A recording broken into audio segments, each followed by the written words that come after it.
കേരളത്തിലും തമിഴ്നാട്ടിലും ഒരുപോലെ പ്രസിദ്ധമായ പഴനി ക്ഷേത്രത്തിലേക്കാണ് എഡ്കുട്ടീസിൻ്റെ ഇന്നത്തെ യാത്ര. ഇവിടേക്കുള്ള യാത്രയിലെ കാഴ്ചകളൊക്കെ കാണാം. ഒപ്പം പഴനിയിലെ ഏറ്റവും പുതിയ മാറ്റങ്ങളും വിശേഷങ്ങളും അറിയാം. വീഡിയോയിലേക്ക് എല്ലാവർക്കും സ്വാഗതം. നമ്മുടെ ഈ യാത്ര ആരംഭിക്കുന്നതിന് മുമ്പേ യാത്രയ്ക്കായിട്ട് തിരഞ്ഞെടുത്തിരിക്കുന്ന വണ്ടി ഒന്ന് പരിചയപ്പെടാം. ഫോഴ്സിൻ്റെ അർബാനിയാണിത്. 17 സീറ്റാണ് ഇതിന് വരുന്നത്. അതിഗംഭീരമായിട്ടുള്ള ഡിസൈനിൽ വരുന്ന ഒരു ലക്ഷറി വാഹനമാണിത്. ഇതിൻ്റെ സ്റ്റൈലിഷ് ലുക്ക് ഈ വണ്ടി സെലക്ട് ചെയ്യാനുള്ളതിൻ്റെ ഒരു പ്രധാന ഘടകം തന്നെയാണ്. അകത്ത് വളരെ വിശാലമായിട്ടുള്ള സ്പേസ് വരുന്നുണ്ട്. സീറ്റുകൾക്കിടയിലൊക്കെ ആണെങ്കിൽ നല്ല സ്പേസ് ഉണ്ട്. സീറ്റ് നമുക്ക് കംഫർട്ടബിളായിട്ട് അഡ്ജസ്റ്റ് ചെയ്യാനൊക്കെ ഇതിൽ പറ്റും. പിന്നെ ഓരോ സീറ്റിനും സെപ്പറേറ്റ് AC വെൻറ്റും USB പോർട്ടും ഒക്കെ ഇതിൽ വരുന്നുണ്ട്. വൈഡ് വിൻഡോ ആയതുകൊണ്ട് നല്ല വ്യൂ ആണ് ഇതിൽ വരുന്നത്. ഫാമിലിയായിട്ട് ഇത്രയും ദൂരമൊക്കെ യാത്ര ചെയ്യുമ്പോൾ അർബാനിയ ഒരു ബെസ്റ്റ് ഓപ്ഷൻ തന്നെയാണ്. അങ്ങനെ നമ്മൾ ദൈവത്തിൻ്റെ സ്വന്തം നാടായ കേരളത്തിൽ നിന്ന് ക്ഷേത്രങ്ങളുടെ നാടായ തമിഴ്നാട്ടിലേക്ക് എത്തിയിരിക്കുകയാണ്. വിസ്മയകരമായ രീതിയിൽ നിർമ്മിച്ച നിരവധി ക്ഷേത്രങ്ങളാണ് ഇവിടെ ഉള്ളത്. ഇങ്ങനെ ഒരു പേര് വരാൻ കാരണവും ഇത് തന്നെയാണ്. ദ്രാവിഡ ശൈലിയിലുള്ള ഗോപുരങ്ങളും അത്ഭുതകരമായിട്ടുള്ള ചിത്രപ്പണികളുള്ളതുമായിട്ടുള്ള ക്ഷേത്രങ്ങളാണ് ഇവിടെയുള്ളത്. അവയിൽ പലതും പ്രശസ്ത തീർത്ഥാടന കേന്ദ്രങ്ങളുമാണ്. അതിശയിപ്പിക്കുന്ന ധാരാളം ക്ഷേത്രങ്ങൾ ഇവിടെയുണ്ട്. അതുകൊണ്ട് തന്നെ എങ്ങോട്ട് സഞ്ചരിക്കണമെന്ന് പലപ്പോഴും മലയാളികളായിട്ടുള്ള ഭക്തർക്ക് ആശയക്കുഴപ്പം ഉണ്ടാക്കാറുണ്ട്.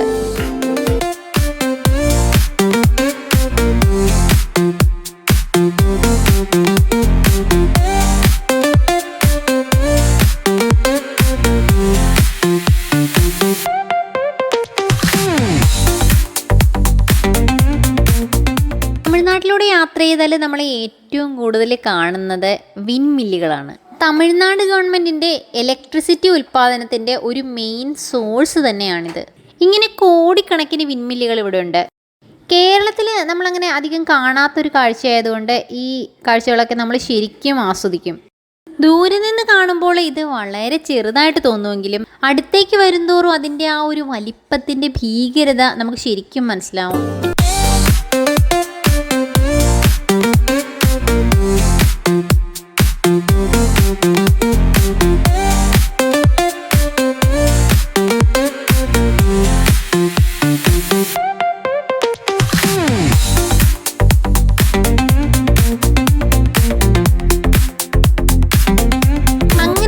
പഴനിയിൽ എത്തിച്ചേർന്നിരിക്കുകയാണ്.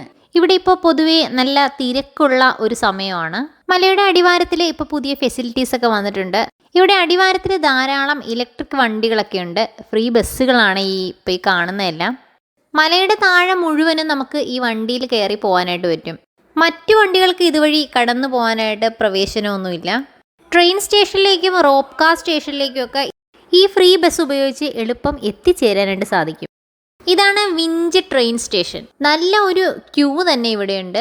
മല കയറാനായിട്ട് ബുദ്ധിമുട്ടുള്ളവർക്ക് ഇത് നല്ല ഒരു ഉപാധി തന്നെയാണ്. മറ്റൊരു ഉപാധി എന്ന് പറയുന്നത് റോപ്പ് കാറാണ്. ഇവിടെയും അത്യാവശ്യം നല്ല ക്യൂ തന്നെയുണ്ട്. ട്രെയിനെ അപേക്ഷിച്ച് വളരെ കുറച്ച് ആൾക്കാർക്ക് മാത്രമേ ഇതിൽ കയറാനായിട്ട് പറ്റുള്ളൂ. നേരത്തെ നമുക്ക് മൊബൈൽ ഫോണുകൾ മലയുടെ മുകളിലേക്ക് കൊണ്ടുപോകാൻ സാധിക്കുമായിരുന്നു. എന്നാൽ ഇപ്പോൾ ഇവിടെ ഇത് കർശനമായിട്ട് തന്നെ നിരോധിച്ചിട്ടുണ്ട്. തലമുണ്ടനം ചെയ്യുന്നതും കാവടി എടുക്കുന്നതും ഒക്കെയാണ് ഇവിടുത്തെ പ്രധാനപ്പെട്ട വഴിപാടുകൾ.